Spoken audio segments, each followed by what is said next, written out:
For more on the Trump transition, we're joined by Washington Post political columnist Philip Bump. Philip, good morning. Good morning, sir. Let's talk about this controversial call, as it's being called. Is this a major breach of diplomatic protocol? Yeah, I mean, it's a fairly huge one, right? I mean, for decades, we've seen partisans on both sides who've worked with administrations that have advanced a very particular policy on this very touchy issue of China and Taiwan's relationship that essentially was thrown out the window by this call by Donald Trump. He says he took a call. The Taiwanese say that Trump had reached out to them. It's, again, part of the issue is that we're never quite clear on what actually happened in situations like this. But this is something that, Donald Trump is new to government and he is new to these sorts of international relations.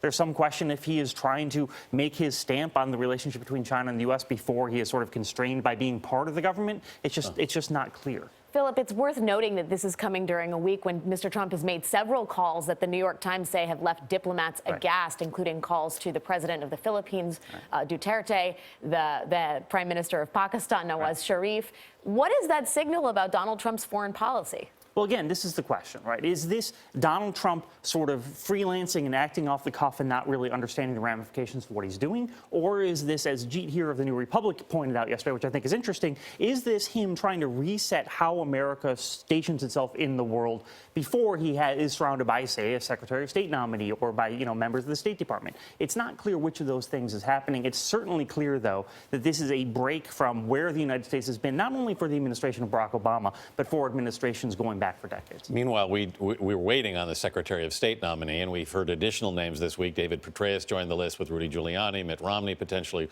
Bob Corker. Where does that stand, do you think?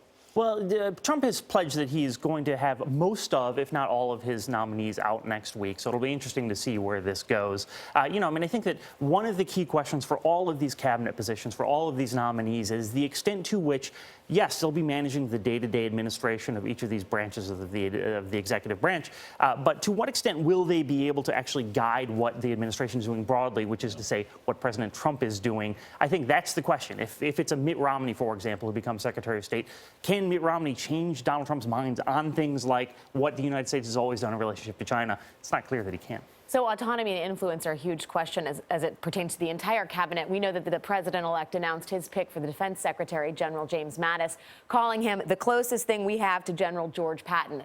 The armed services, of course, are supposed to be led by a civilian. How much is that a concern when it comes to General Mattis? Well, it's already been Senator Gillibrand from New York has already cited that as the reason she opposes Mattis's nomination. I mean, obviously, the military still will be run by a civilian, which is the commander-in-chief, Donald Trump. But this is something that's been policy for a long period of time, in part to avoid the appearance of having a military-run government.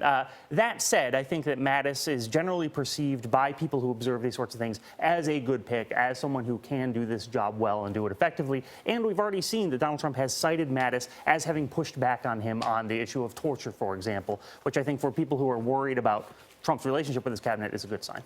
Mattis may indeed be an olive branch in a weird way. Philip Bump, thanks for your time.